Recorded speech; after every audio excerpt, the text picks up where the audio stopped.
I want to welcome you to the Ask Jeff YouTube channel. Here's today's question. What is worship? Some say it's praying and singing to God. Some that say it's a moral life. And still others, it requires a, quote, sacrifice to be made. Does Scripture give a definition? Now, this is a very unique question because even though there's many questions within the question, does Scripture give us a definition?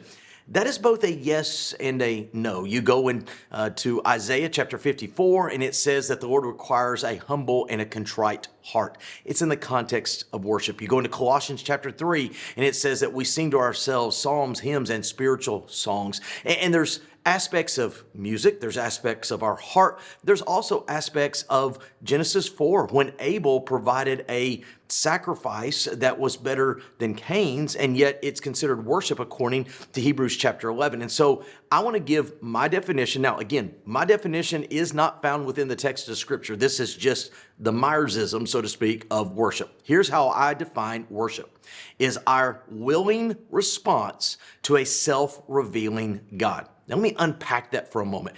All the scenarios that I provided, whether it was Abel in the book of Genesis, the prophet Isaiah, or even in the church at Colossae in the New Testament, God had revealed something to his people and they willingly responded. Abel with a sacrifice, obviously the context of Judah in the southern kingdom with an attitude of worship or heartfelt response, and then the church at Colossae technically with music.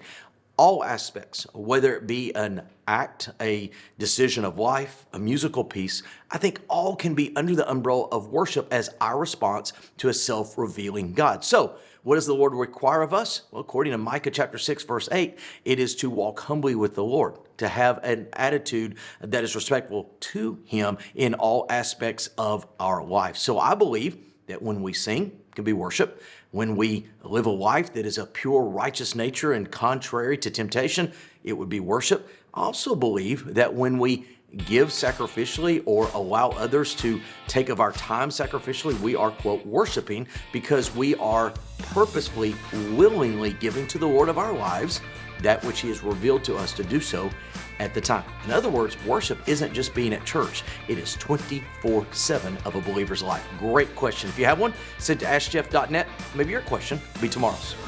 Thanks for being a part of today's daily question. Now, we answer a question each and every day. Please feel free to submit a new question at AskJeff.net. We may not have gotten to yours today, but we eventually will continue to be a part of this. Subscribe so you don't miss out on a question every day.